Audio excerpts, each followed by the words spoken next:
So once I came into that new way of thinking, I felt so free and so good. And I didn't want to have this chemotherapy. And it just goes to show you, Dave, that the tumors themselves don't seem to be fully explain the disease. So, Stephanie, how did you find carnivore? hi, Dave. Yeah, I've thought a lot about this question because, as I was saying just now, I'm an avid listener, and like many others of your listeners, I listen nearly every single day to the interviews, and many I've listened to several times, and they've really helped me. So, it's lovely to be here and share my story, and hopefully, it's going to help some people as well. So, how I found carnivore, it like many on YouTube, and I have been searching, as so many of us have, for something that's going to solve the health issues that we have for decades. And I've tried many things. But I looked this up before coming on. It was Sunday, the 7th of May, 2023. And I had just started this what they call it, uh bodybuilding, not bodybuilding, weights routine, weights.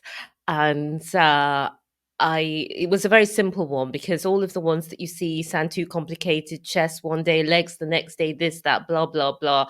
I just wanted something simple where I know what I'm doing when I go there. And I found this routine. Excuse me, it was called 10X, and it had about 6 exercises, and you did about 10 or 12 routines. The original genesis of this started in the 60s, where they found if you do an exercise to failure, you only need to do one round of it.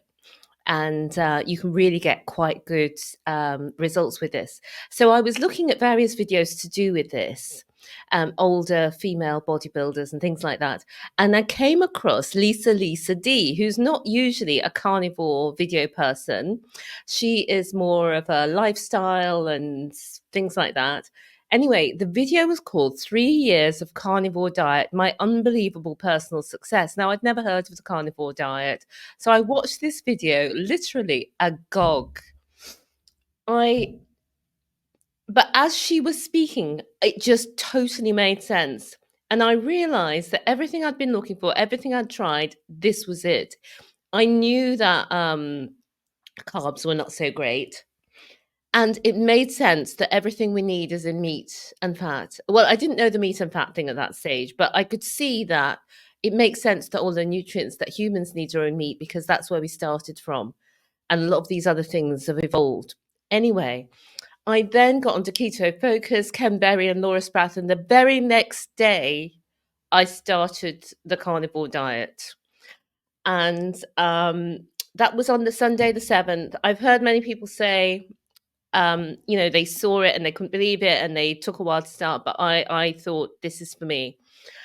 Um, Going back to the years before, childhood, I was quite asthmatic. I had hay fever. I had allergies.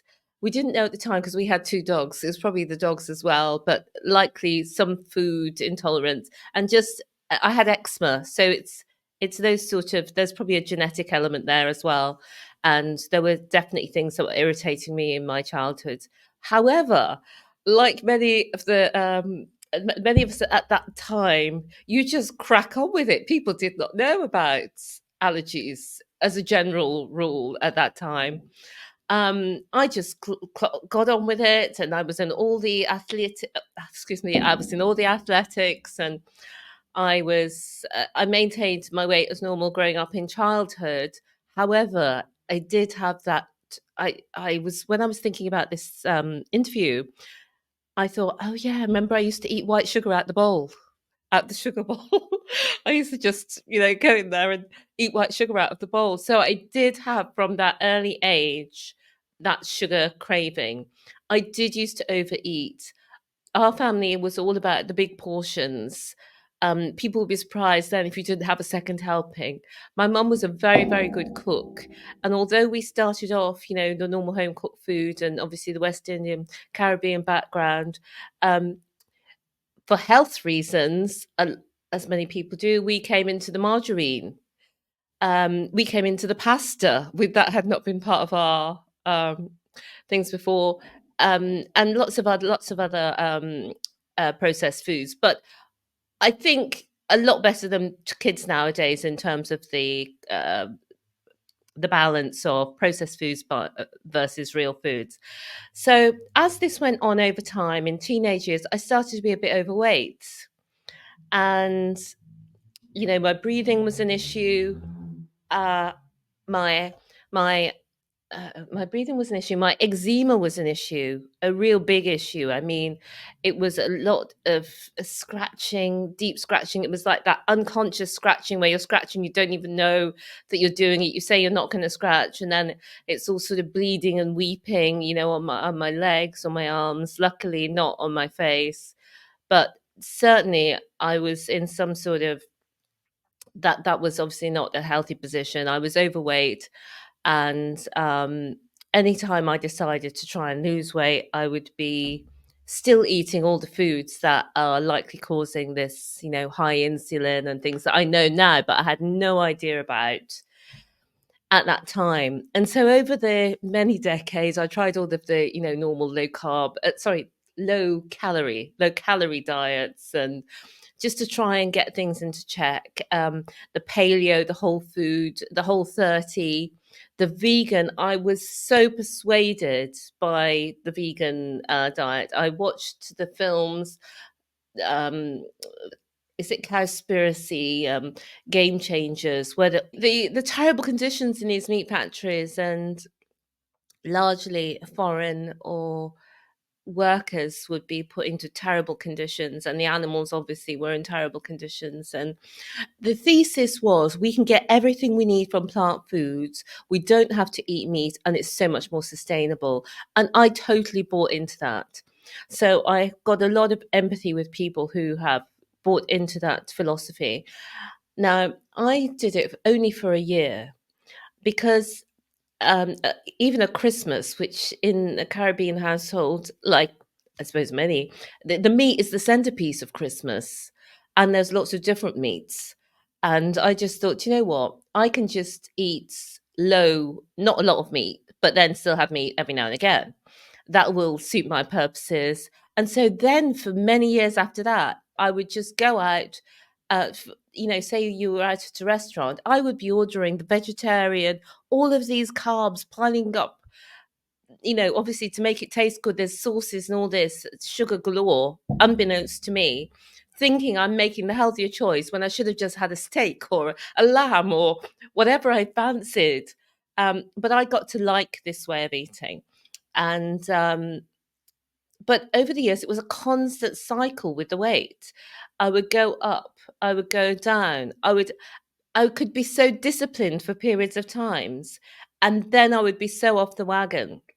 And it just seemed like it was never ending. And one of the times when, I'd put the weight back again, and I just thought to myself, is there any point in continuing with this? Why should I continue with all these, in inverted commas, diets when I'm just going to be overweight at the end of it? What about if I just say, stuff it all, I'm just going to eat whatever I want and just land where it may?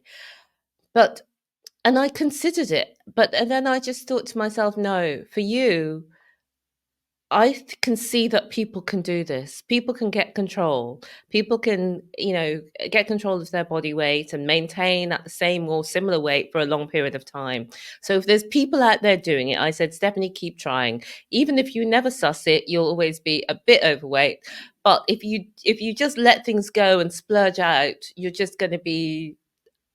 I knew that if I just let things go, that I was going to be way overweight, not just. And I thought, do you know what? I don't want that. I want to keep trying.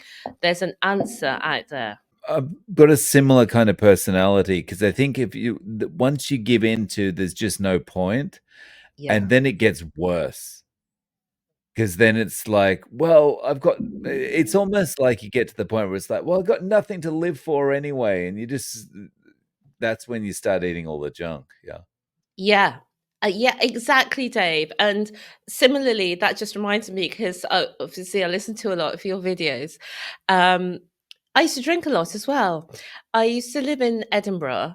That's what I'm blaming. No, no, the Scots. The Scots do like a drink, and it's kind of a beautiful, beautiful country. And I was in Edinburgh, which is a beautiful city, but it is very cold and dark in the winter, and you can see how that tradition started up. Everything's indoors, and the drink adds to it, and so I would drink a lot as well. But as many people have said as well, that when you start on carnivore, giving up the drink is easy. It's easier than giving up the sugar for many people. But but where I was going back to the story, so I was on this roller coaster with the weight, and I decided I am not giving in. Some people have done this. I'm going to see what I can do. And I kind of just thought to myself, what's going to work here? Because protein and vegetables, I know, are the two good things. I was obviously convinced about this. I kind of had got my own idea without finding keto that the carbs are what's putting the weight on. So I thought if I just eat every day, I'd cut down to 2 meals at that stage because I just felt I didn't need that third meal. And so I was having eggs and vegetables for breakfast or for my first meal. And then it was vegetables and chickpeas and some bits and pieces on top.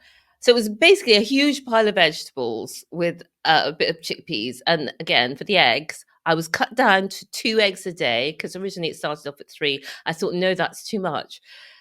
I was 2 eggs a day, and I actually loved my food. I would stir fry red onions, caramelize them, and throw all the other veg in and stir fry it all and have it with the eggs. And I loved it. And I thought, this is it. And most of the time, I was quite disciplined, but with that basic diet and then a few odds and ends going off the wagon here and there, that seemed to work fine for me. And that was what I was doing when I found carnivore, as I said. That first video of Lisa D, when I was looking at these other bodybuilders, Lisa D is nothing to do with bodybuilding. Anyway, thank goodness I found it. I wish I'd found it 10, 20 more years ago. But I'm so grateful I found it that day because I went shopping the same day because I didn't have any meat in the house. I didn't eat meat at home. Um, and I had some. I threw out the veg. I kept the chickpeas and things, and I thought when this runs out, because I liked. No, I was having hummus, so I was having steak and hummus. That's how it started off the first few days, and I thought, "Do you know what, this feels so good, and it was so good, and I thought, this is it. This is what I've been searching for. And the reason why I was looking for something was because I was feeling this heavy fatigue. I've got this weight issue. That was my big issue. But in that 2023, last year, I was feeling this heavy fatigue. I mean, it was so heavy. I I I I don't. I'm not. I'm calling it fatigue instead of tiredness because if I mentioned to anybody that I was feeling this tiredness, they would start saying, "Oh, but you're quite busy. You've been doing this. You've been doing that. We were traveling a little bit," and I thought, don't think so because I've been alive for quite a while now, and I've experienced a lot of tiredness, and this feels so um, life draining. And one day I was coming up the stairs at home, and you know how you're doing things, you're not consciously aware of every single thing you do. I seemed to snap to and realized I was virtually pulling myself up the stairs like an elderly woman, not in great shape, of 92. I know that many 92-year-old carnivores are running up the stairs, but anyway, I thought, oh my gosh, what has happened to me? I'm a young person. Why am I got no energy? Why am I dragging myself up the stairs? Why is this happening? And I thought, well, I've got to do something about this. I had no idea what to do or where to start with an answer for this. And so that's why when I saw this thing about carnivore, I jumped straight onto it. However, I went carnivore and I still had this terrible, terrible tiredness. And over the summer, it came to a peak because my sister and I, we are coaches and we help people with uh, all aspects of life, but in particular, the wealth aspect, which was another story where my life totally changed in 2016. But I won't go off the journey. But I would just had a normal 9 to 5, you know, a bit of struggle, and we started doing property management, got into property development, and then we started teaching people how to do it, and our lives changed so much and we became certified coaches. Um it it was just such a joy helping so many people, and I felt at the happiest that I have of my whole life up until this 2023 with this tiredness.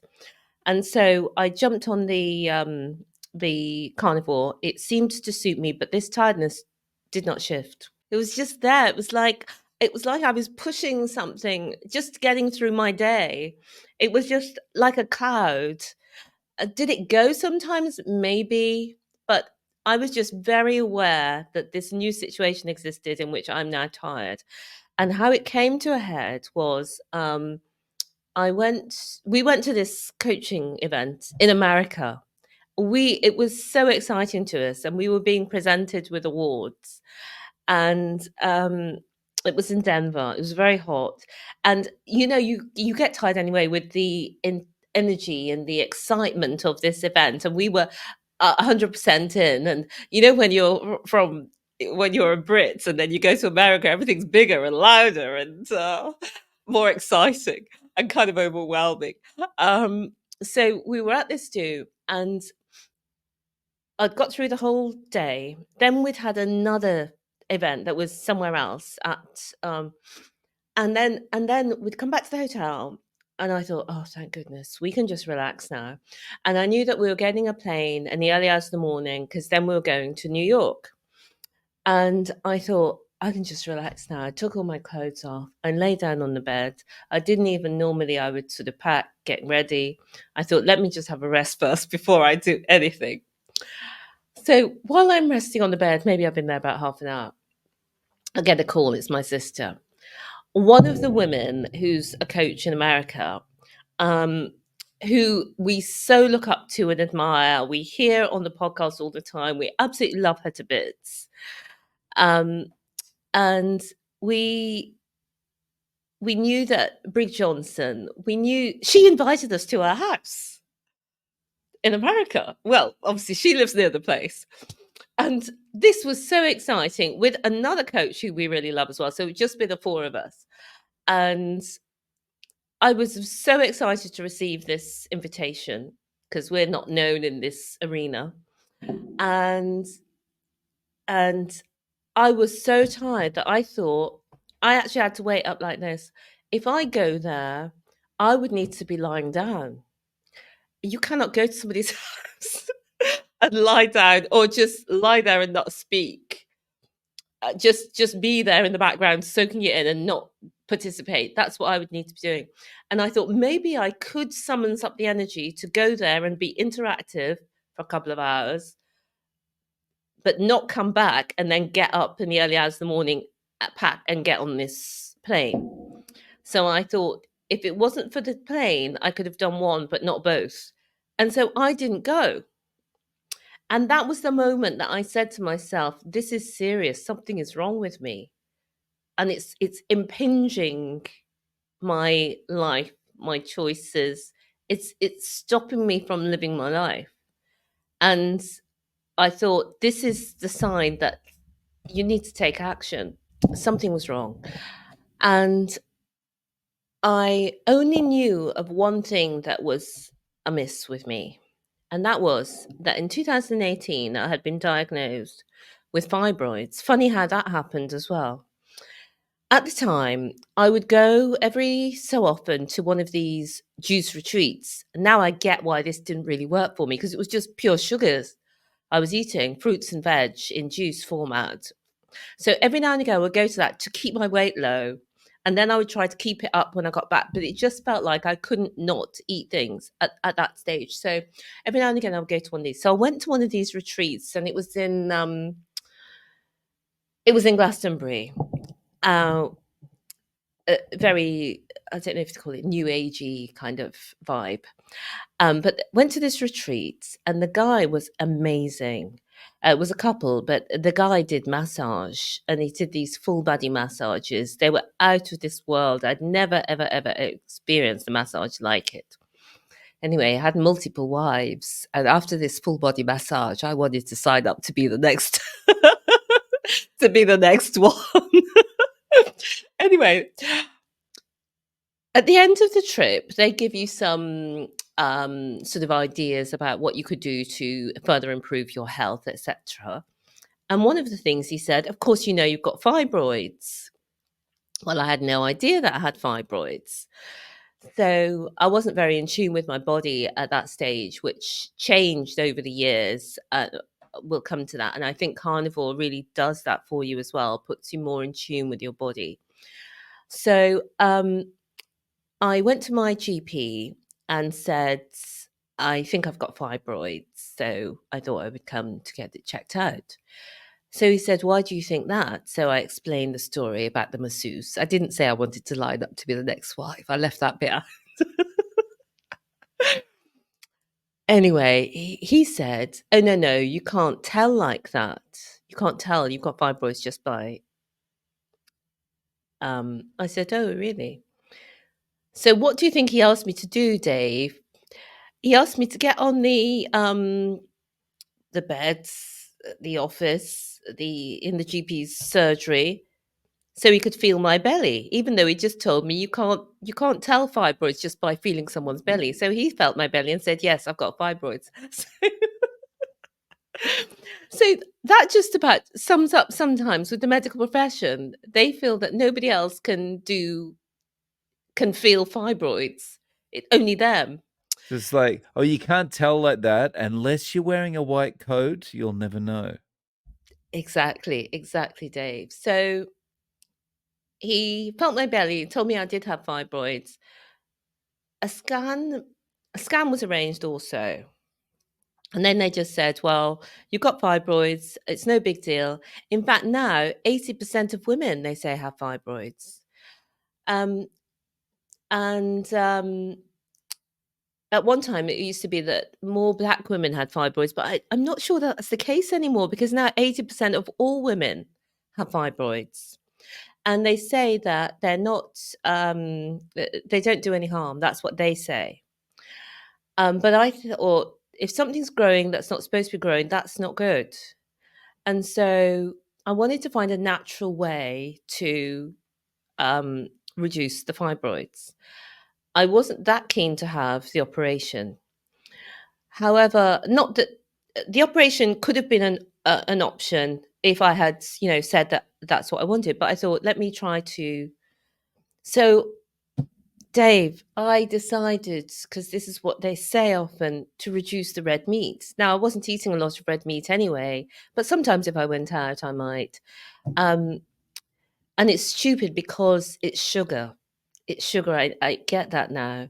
Sugar, carbs, that's what causes the growth. High insulin is a growth factor, etc. It's all sugars and carbs. Unfortunately, I did not know that. I can't tell you how many videos I watched about this sort of herb, that sort of potion, and about fibroids, and I didn't ever come across this thing to do with sugar. But I think it's similar, sorry, to the beginnings of polycystic ovarian syndrome. And anyway, I don't want to worry anybody, because if 80% of women have got fibroids, I think it's fine. But if you're watching this, you're likely going low carb, and that is really going to help you and your fibroids. So that was the only thing that I knew to. So I thought, with this health investigation to do with the fatigue, I thought, let's start with the fibroids. So I'm actually going to the doctor with something, because if you go and just say you're tired, well, what have they got to go on? So um, my this started now in October 2023. three, because remember, we had all the, I think we'd finished with the lockdowns by then, but the NHS still was uh, under burdens. It wasn't easy, to get an appointment, etc. So it was October 2023 when I finally got the actual, what's it called? Ultrasound. I got the ultrasound scan. So I went to have this ultrasound scan, and they took quite a long time with doing the scan. And hope this isn't too EMI. They had to do an internal sort of scan as well as the external on top of the belly. And they seemed to be there for a long time, and they seemed to be quite concerned. I was picking up. And I had had an ultrasound scan in 2020, uh, just, in the lockdowns and everything, because I thought, let me see if I can sort this thing out and see what's happening. Is it getting any worse? Is it getting any better? What's going on? Anyway, when this scan from 2020 came back, I called the GP because it was still calling then, it wasn't visiting. And he said he couldn't really tell me about the size, the placement, or anything about the fibroids. And I said, well, have you got the actual scan there? No, they don't get the scan because they don't get the scan because only the scan person from the hospital, is it radiologist? Anyway, the person from the hospital is the one who can read the scan. GPs can't read the scan, and therefore they don't have the scan. They can't give any information more than what's on the report. But the report wasn't very helpful. So that was basically, that one from 2020 was basically a waste of time. It didn't really tell us anything. So I thought, while I'm at the hospital, I'll ask the scan person, because I want to avoid that situation where I go back to my GP and we don't really have any information. So she said, oh, she can't tell me anything. I have to wait to go back to my GP. And I explained the situation before where I'd gone back to my GP and he didn't really have the information. He said he could only get it from her. So hopefully that prompted her to make sure that whatever she was sending is quite clear so that we can come back. Anyway, it did not surprise me at all when they said that I had a growth on my ovary and they thought it was cancer. They didn't put it exactly like that, but because of the tiredness, fatigue, as I like to call it, because it was so much, um, I thought that makes sense now, because all of my energy is obviously going into growing this thing, and I'm feeling tired. And you look online, and I looked online, and I saw that fatigue is a symptom. So we then went through, MRI, CAT scans, all of that process took a few weeks. And so I knew it was cancer pretty early on, but the full diagnosis with all the staging and everything was made in January of last year. I can't believe, David, it was only it hasn't been very long. It's only January last year, so it's not even a year that I had the full diagnosis. And I made a note here. So it was a stage 4 ovarian cancer, metastasized to the liver, the spleen, and the omentum, the area, the stomach lining, not stomach lining, the whole abdomen lining, then the whole area. And it was in quite a lot of different places, and I believe it was something to do with the fibroids. So that's why, one of the reasons why I want to come on to say that if you have got fibroids, great, don't worry if you've been told that they're not harmful. However, do take on this low carbohydrates, no carbohydrates, ideally carnivore diet, because that will help to shrink them. Because something in me just says that they're not harmless. That shouldn't be happening. They shouldn't be growing like that. And just because most women have them, it doesn't mean that that's okay. Um, so I had that diagnosis, and obviously it was such a shock, because apart from the tiredness, all my life, even with all the struggles and the allergies and whatever, I'd felt quite vibrant, quite resilient, quite, I could eat anything, Dave. That was that's probably one of the problems. I just felt like I had an iron constitution. So I certainly was not used to being sick in the way of, excuse me, a now not a great diagnosis. Ovarian cancer is not one of the cancers. Some cancers nowadays, virtually under most circumstances, you're going to be okay because the treatments and the way the cancer operates. And there are other cancers that are more um, aggressive. And so, an ovarian, there hasn't been as much research and so on about ovarian. And it doesn't have such a good outcomes. So, this was a big shock. And it took me a little bit to sort of take all this on board and get used to it. And I've always been a little bit skeptical of medicine. And through finding carnivore and the research, thank goodness I found it before. I think it was just so meant to be.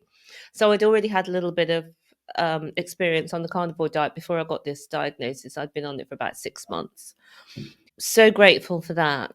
The diagnosis, it felt like I didn't realize I had so many plans because suddenly I felt robbed of, I have a sister, I have a son, and I could see us as little old ladies, laughing on all the various antics of life, and my son possibly will have a family and have children, and obviously we'll be all part of that, and looking after my mom. And i was just I was just so um disappointed to feel, oh my gosh, all of these things that I didn't even know that I had in my mind, are maybe not going to happen. So that took a while, but I then, you accept it, you get on board with it, and you just think, do you know what? Everybody has their time. You do the best you can with it, and you know that everybody's going to be okay when you're no longer here, because that's what happens. So once I came into that new way of thinking, I felt so free and so good, and I didn't want to have this chemotherapy, though. And I was trying to work out new treatments to have. But because of the way that our medical system is, you have to research everything for yourself. You have to try things out, and you don't know if what you're doing is going to work. But I think it was DC who I think's been on, and he's got his own channel. Yes, he has been on, who had cancer. And the other chap who had GIST. Oh, Anthony. Yeah, Anthony. He said he's going to make cancer his bitch. So Anthony said he's going to live or die on his own decisions. And I said that as well. I thought, really, the medical people, if I do everything they say, my life expectancy is not great.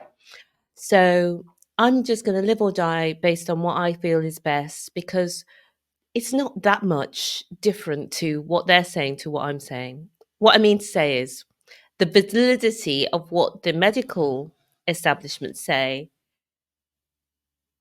hasn't got a lot behind it in terms of results when it comes to cancer. So that gave me a lot of confidence to believe in my own body, believe in my own decisions, and not to be down on myself if it doesn't work out. Because even if I did what they said, it may not work out. So that was a good um, moment at the start of it, that I was lucky again that I had that. It hasn't even been 12 months yet. It's been a lot to take in a very short period of time. Well, that was all very, very quick, this taking in. It was a lot to take in. But what I decided to do, so as I said to you, Dave, I decided not to do this chemo straight away. but I didn't have my own plan in place. I was doing fenbendazole, the parasitic tablet, and lots of other tablets that go in with that as a protocol. I'd found out about this, and I was also I'd ordered. I was looking for a hyperbaric oxygen chamber, but I hadn't got it, and I hadn't started doing it regularly at that stage. I had got a far infrared sauna because that's really good for it as well. So the hyperbaric oxygen, there has actually been a lot of research about hyperbaric oxygen and cancer, and there has been research on ovarian cancer, particularly with specifically rather with the hyperbaric oxygen chamber, and there hasn't been that much research about ovarian cancer, so I was amazed to see that research. So I thought, get yourself a hyperbaric oxygen, and I was going in there once a day for an hour, sorry, twice a day for an hour, once in the morning and once at night, and I would go in the infrared sauna for half an hour in the morning only. And I would do, because I knew that you had to keep your muscles also, so I did a very short at home. I've got the X3 bar with the resistance bands, but it gives you quite a good workout, and it's quite a short workout. And I got myself later on, I got myself a rebounder, a mini trampoline, because you're just keeping everything moving, and also a vibration plate. Both of them had got some results for moving your lymph. You need to keep everything moving. And also I started walking. I was already walking somewhat, but a bit more on and off, 10,000 steps a day. And I added in a few more other things, like making sure I got the sunlight. Obviously the walking got me outdoors, and excuse me, grounding is something I'm going to start. That's not something that I've been doing consciously, but which I want to. So that was going to be my plan. However, at this stage, I didn't have it all in place. I didn't know if any of it was going to work. And what scared me was that with ovarian cancer, your belly blows up like a balloon. So in January, it was just a normal level. It was sticking out a little bit. I thought that was because of the fibroids. Um, but between January and March of last year, it blew up like a balloon, and it was it's the same. It's called ascites, but it's fluid in your belly. As the cancer's growing, it's doing so inefficiently and causing all this fluid in your belly. And the fluid just looks just like, it's just like a baby. It just looks like you're pregnant. So it got so big that I had over 5 liters of fluids in my belly. And most of the time I would sort of dress to disguise it, with scarves and a waistcoat and whatnot, baggy jumpers. And but when going to the gym, I would work out at home when I was at home, but if we were away, I would then go to the gym. And you'd be wearing your tight leggings and your top and whatnot, so you could just see the belly was there for all to see, and people were congratulating me on my baby, when's it due, blah blah blah. I didn't have the heart to tell them, Dave. I really didn't. I would just say, yes, is it your first one? Etc. No, it's not my first. And so but the so that scared me. That scared me because I thought, this is growing so fast, and whatever I'm doing may work or it may not. So I had a couple of consultations with natural cancer doctors, and they both said independently, I didn't say this person said this. I just said, what are your thoughts on doing this naturally at this stage with this level of speed of growth? And they both said that they hadn't heard of anybody turning around stage 4 ovarian cancer without the chemo. Doesn't mean to say that that person doesn't exist or that there isn't a protocol that would have worked, but I thought, I don't maybe I don't have a lot of time, so I need to take action. And so I decided then to do the chemotherapy. Um, and the chemotherapy was carboplatin and paclitaxel, and it was one day for 6 hours every 3 weeks. And so they do a round of three. Then normally you do a surgery. Then you do another round of three sessions again with the chemo. And so I thought to myself, do it. And I thought do the chemo, see how you go, see if it seems to have an impact.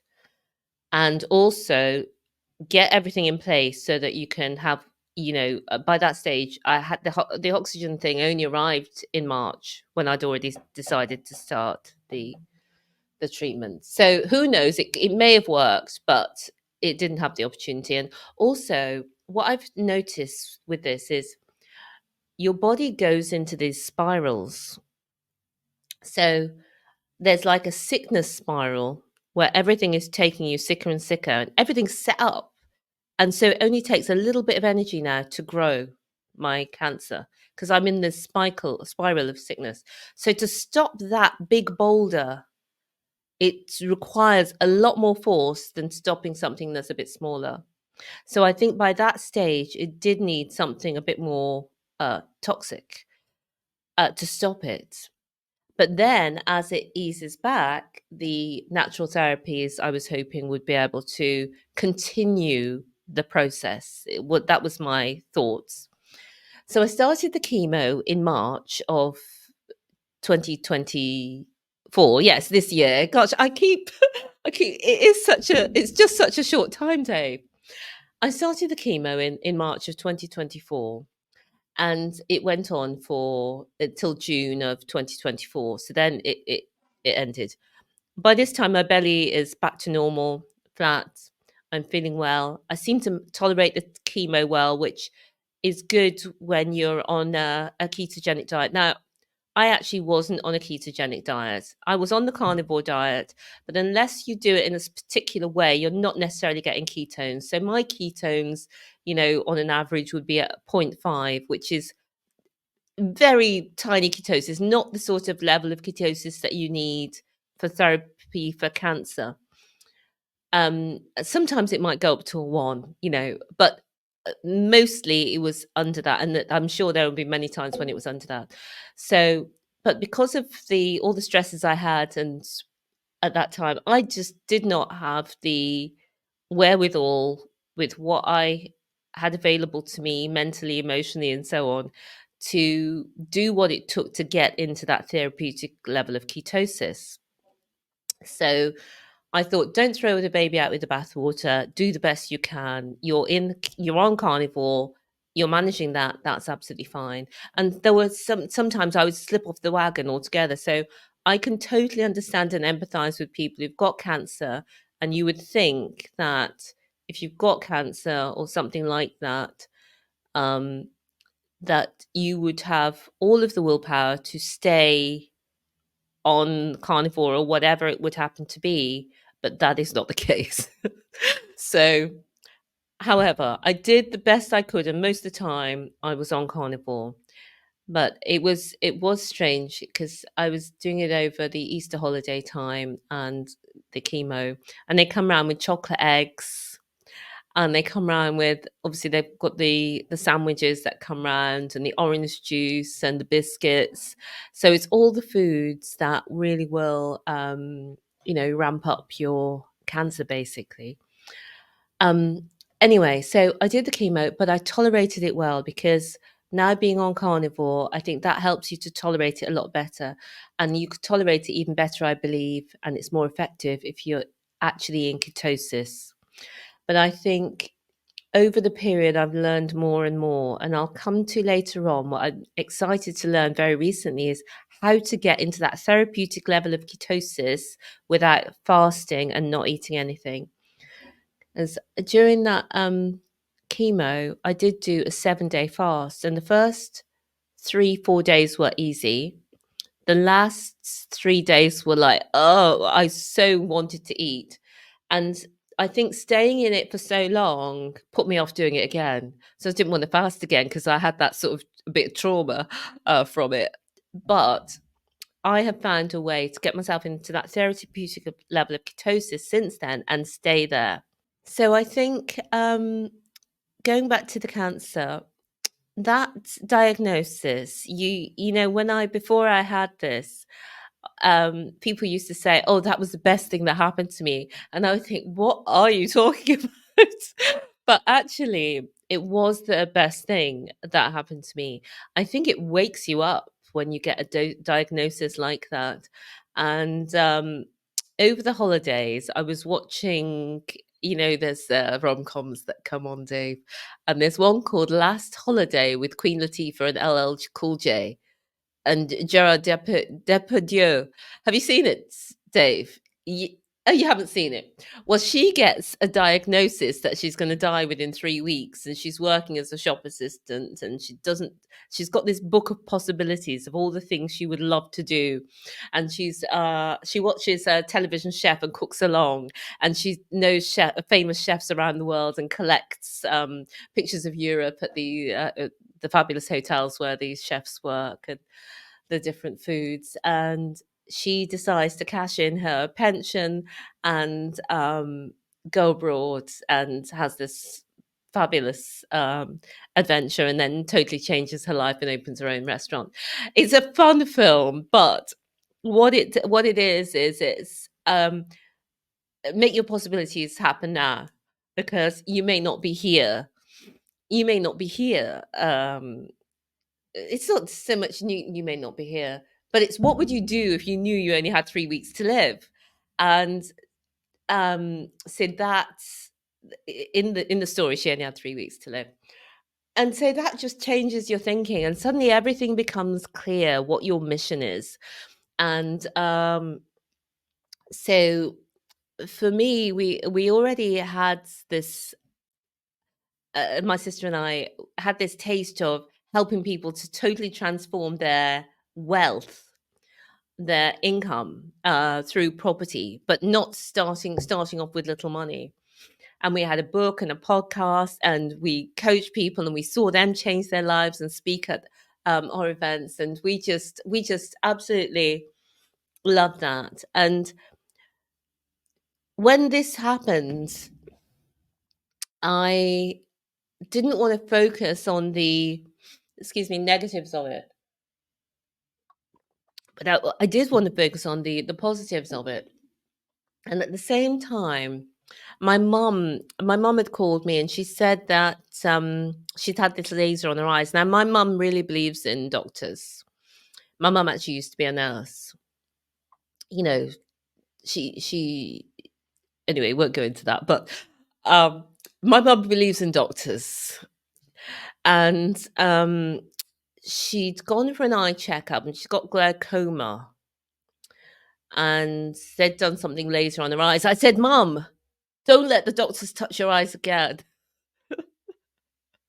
Mama, I wasn't going to go on at you, but you will need to change your diet, because, glaucoma is high blood sugar or high insulin. But if you reduce your blood sugar, you're not going to go blind. It's not going to get any worse. Your eyes potentially can. Some people's eyes improve, but it's not going to get any worse. I did not think that this was going to go down well with Mum Ziggy, as we call her, but she was right on it, Dave. She listened to everything I had to say, and she said, "Right, I'll go shopping then." And I said to her on the phone, "What do you think you could eat?" And because I like people to choose their own foods. And she says, "Well, no," she says, "I can't be eating steak for breakfast." She said, "But I could have bacon and eggs." And she read me out all what she was going to have. She went shopping the same day, Dave, and then she started sending. We've got a family WhatsApp. She started sending pictures on the family WhatsApp of what she was eating and how it was, and she felt so good. And she's she's I don't think she would mind me saying, she's lost weight. She feels that she feels a bit more energetic and so on, and she feels good on it.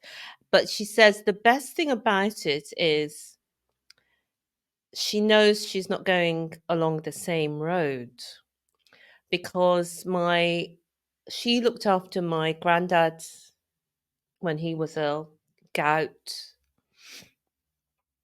many, many, many, many, many things, which I know now, high blood sugar and high insulin. That's the course. And she looks after my gran, and she was also a diabetic. I mean, she's done amazing. Uh, but I think it gives her some security knowing that she won't go down that road with this way of eating. And other friends, um, when I talk about it, are keen to know more. Everybody's got something wrong with them at our age. There's nobody that, well, sorry, there possibly are many people, but when I speak to people I know, you know, 80% of people are overweight at our age in the UK. I mean, that is just absolutely ridiculous. And it's not ridiculous. I mean, I was one of them. But if we were given the right information, like I was out there hunting for the right thing, I thought I was doing the right thing. My At one stage I was having porridge with berries on the drizzle of honey. I thought absolutely I'm doing the best thing for my health, and all the time I was worsening it.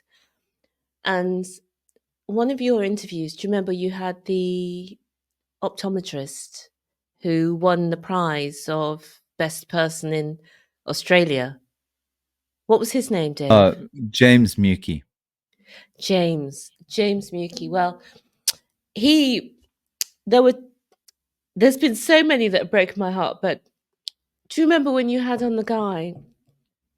He was from a black guy from America, and he'd lost the sight in both of his eyes, and he'd gone to have a treatment, and they told him to have an operation that he didn't need. He found out later because they get paid, and he'd lost the sight of both of his eyes. And James was talking about somebody like that, James Mukey. He'd lost the sight of both his eyes and had his limbs amputated. And I have been putting off starting my YouTube channel for some time. And it was a combination of my mum, these various stories that I was watching, and my own story that made me see we need to stop this endless suffering. This I mean imagine having your losing your sight and having your lips chopped off for something that's entirely um reversible simply.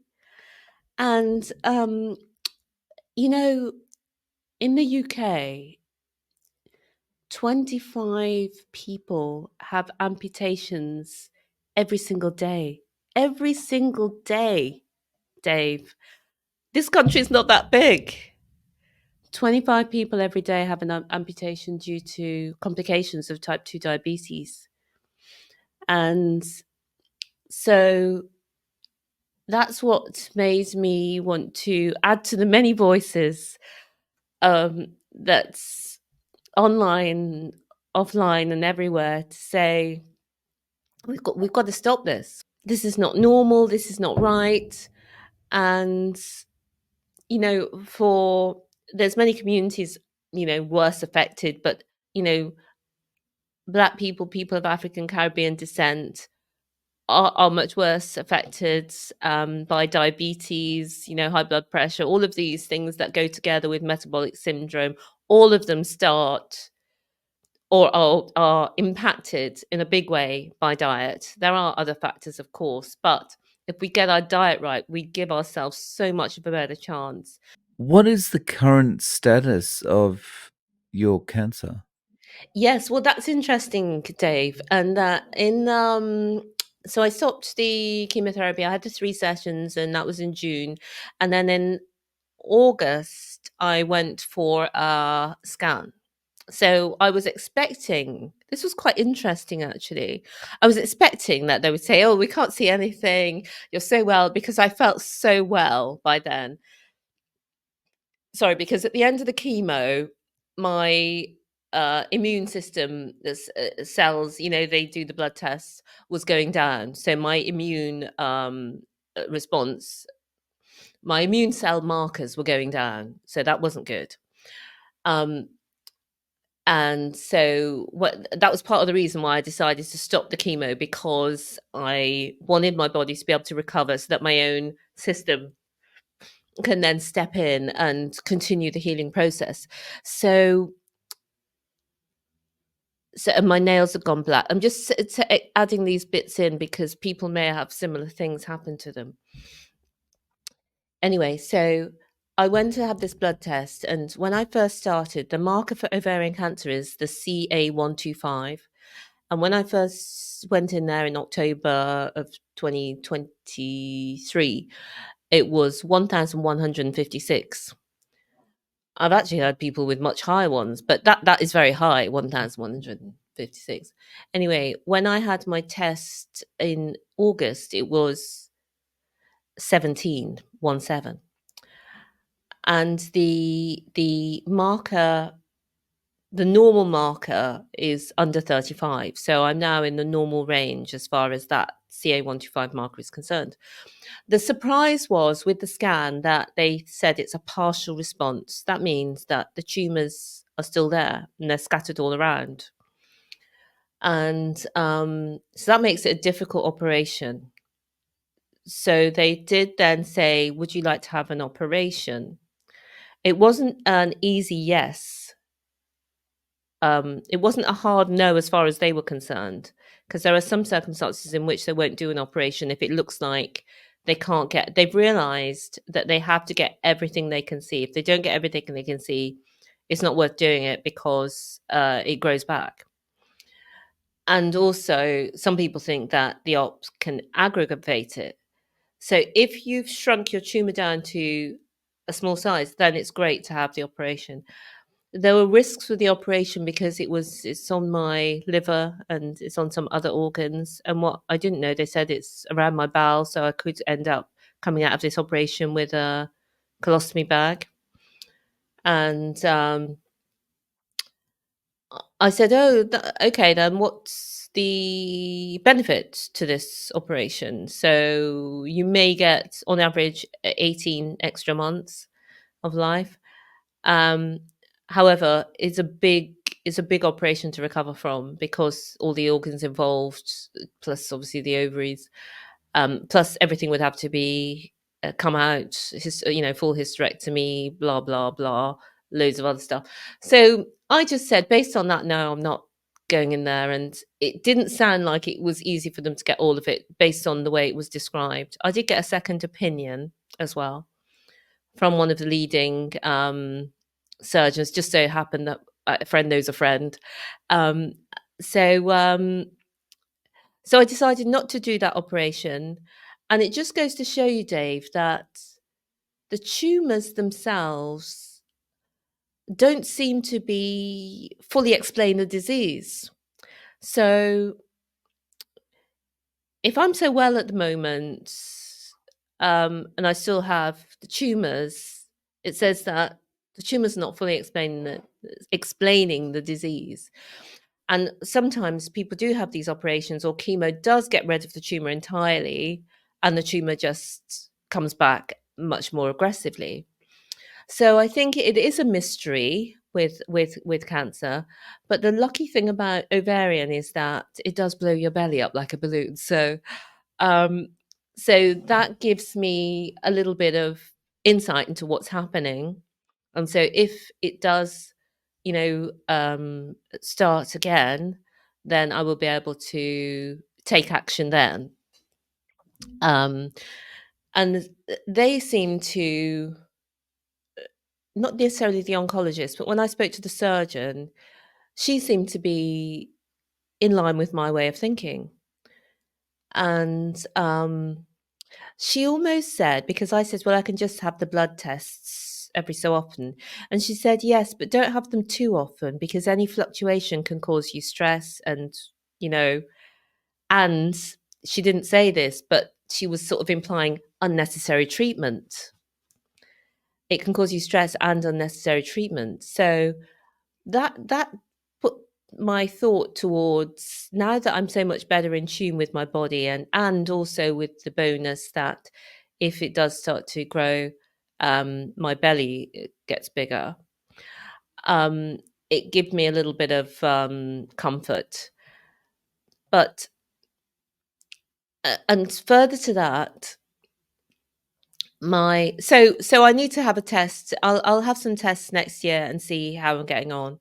I will have some tests. But the thing that excites me and that I did want to say on the podcast, because not many people talk about ovarian cancer, and it's always nice to hear somebody talking about your own thing. So, to any women out there who've got ovarian cancer and you want to get into a therapeutic level of ketosis, or if you've got another type of cancer, or you've got mental health issues and you want to get into a therapeutic level of ketosis, it can be lots good for lots of different um, mental health issues. Is you can do a fat fast where you just eat fat. Now, I thought I was eating enough fat because I was eating a steak. Sometimes I was eating 30% fat mince. That's the most fat that I can get here. And the reason, and I was eating so called fatty ribeye, but it's not really very fatty in the UK. And sometimes I would have pork. But if I wanted to stick to beef, which sometimes I do, um, I know that there's beef rib, but I wasn't au fait with all that at the time. I was just on the this ribeye steak, and I was on the 30% fat mince, and so I couldn't get into therapeutic ketosis and stay there limited without. Unless I was fasting, I did do that 7-day fast, and my ketones got up to 5, which was amazing. But when I did this fat fast, I couldn't do it at first because I can't eat fats. When I say that, I mean, the idea of eating sticks of butter just makes me feel like I want to be sick. And I would cook in lard and tallow and all of that, but I just couldn't eat the rendered fat. I couldn't eat the butter. So I thought, how am I going to do this? Eventually, I got this. My online butcher didn't have fat consistently. So I got some beef fat from a local butcher, but I bought it online. And and with the beef fat, I fry it up in the air fryer so it goes somewhat crispy. It tastes somewhat chocolatey, and I could eat it. And as it's gone on, I cook it less and less. I mean, don't cook it as much, so it's not so crispy. It's got that yummy fatness inside. And I saw that in one day, I wrote this down. Uh, After one day of doing this, my blood sugar was 4.5, my ketones were 2.5, and my GKI. Now, Professor Thomas Seyfried, who you know talks about the metabolic cause of cancer, says that to be in a therapeutic state, you should be online. It says under 3. I've heard Dr. Seyfried say under 2. But after one day, my GKI, which is the index he uses where you divide your glucose by your ketones, was 1.8. And then I did it for 5 days. Day 2, my GKI was 1.1. Day 3 it was 1.3. Day 4 it was 0.8. And day 5 it was 0.9. And for anyone who's interested in the fat and how to cook the fat, where people who don't like the idea of eating butter can eat it, I've done some reels on it on my Instagram. And I then thought, how can I add the steak or whatever back in and still do it and still be in a therapeutic level of ketosis? And I found that I can. And what I used as a guideline was Paleo Medicina, the PMK diet. Is it called the PMK? Paleo, no, excuse me, I can't remember. It's something like the paleo ketogenic diet. That's it, PKD, paleo ketogenic diet. And this is for therapeutic for cancer. And what they say is you should eat about zero point 0.8 of a kilogram of protein per per kilogram of body weight, which felt like not so much for me and compared with what I had been eating. And then add in um 33 grams of fat for each 100 grams of protein. And so I'm not a counter, But what I did was I took my one ribeye steak, and it's not very fatty, so I just added zero fat. So what I mean to say is I just imagine, well, that's zero fat because I could see it's not very fatty. And then I added 75 grams of the beef fat, and that's supposed to be the right ratio. I put it into my Fitbit, which has got a food thing where it tells you how many. So that was fine. And doing approximately that, I get between 70 and 80% of my calories from fat. It's quite satiating. And another thing for any women over 50 who maybe were thinking I need two mad, because that was my situation. I felt I needed two mad. It was kind of stressful going to the one mad. I felt I needed two. When I added more fat, even though it was a lot less protein, I could do one mad. I could do OMAD. So I could just have my ribeyes came in they come in a packet, and they're 227 grams. And I put that beef fat with it, and I would eat it, enjoy it, and feel full. And I gave myself the window. I gave myself the window to say, you know what, if you want more beef fat this afternoon, you can have it. And felt absolutely fine. I felt quite full. And so, just to let you know that in the 5 days since I stopped the fat fast and went onto this steak and fat, my GKI was between 1.2 and 2.4. So that's very good. It's in the high therapeutic ketosis. Anything under 3 is a high level of therapeutic ketosis, and most of the time it was more in the 1.2. So I really wanted to share that for anyone who wants to do that. And if you want, I've got the reels, and obviously, as you can see from this interview, I'm more than happy to talk about it. I'm more than happy to talk about it if anybody wants to get into therapeutic ketosis while eating. And so, Stephanie, you were doing this therapeutic ketosis the whole way along? No, no, no, no, I wasn't. No, It was I think after chemo? after. I mean, this is very, very recent. Very recent. So I did the chemo in March to June. I was already um, uh, carnivore, but then I was carnivore, I would say most of the time, but I would have other things. If I would go out to a restaurant, and they brought those little chocolates with the mint, with the coffee, I would eat them. I mean, I don't even eat those things now. And when family would come to stay, we would bake cakes and things like that. I would have a slice. Um, so I don't do that um, now. Um, so this therapeutic ketosis, I think if I'd been doing that in chemo, the results would have been much, much better. But you find things at the time you do, you build up your skills and you improve. Uh, and so with all the people that I know that some people like me can just go straight in. I read it one day, thought, right, this is it, and started up the next day. And other people like to ease their way into it much more slowly. And I think both ways can work depending on your mentality, because it's a whole body approach. And that's what we find, when I'm helping people that we're either working with or like family members. you know I always start where they are, because anything they can do to consistently reduce their carbs and sugars in their diet is going to help their health. And so, and usually what happens is, as people start to experience the benefits, they want to go deeper and deeper. Just on that, how can people find you? How can they get in contact?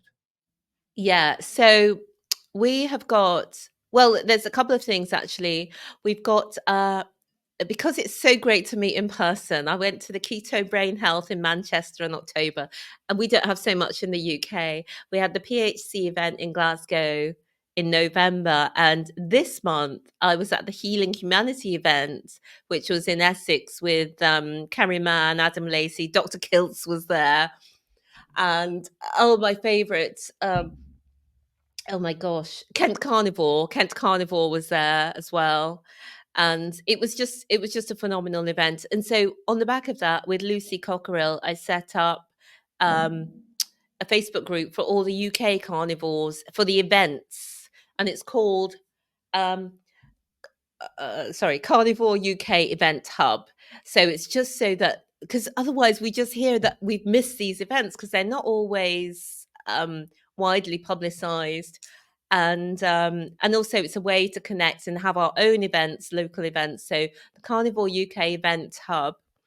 And then I'm also called Happy Sexy Health, because I think that's what carnivore gives you, just that happiness, that sexiness, that vibe for life, that glow, that inner health. And so I'm Happy Sexy Health on Instagram, on TikTok, on YouTube, and all the places, because um, I know that we sound like a cult. My son teases me. Um, he's gone low carb sometimes. He's a sometime-ish, but he knows it's there now, and he teases me that it's. He says, "Have you? Are you going with your disciples? Are you going to fellowship?" And it's so funny that those two events, the Keto Brain Health and the PHC event, were both in churches. So he laughs. But yeah, Right. Happy Sexy Health. No worries. Well, I'll link to your socials below and also to that Facebook event page. Stephanie, thank you so much for coming on and sharing your story. I really appreciate your time.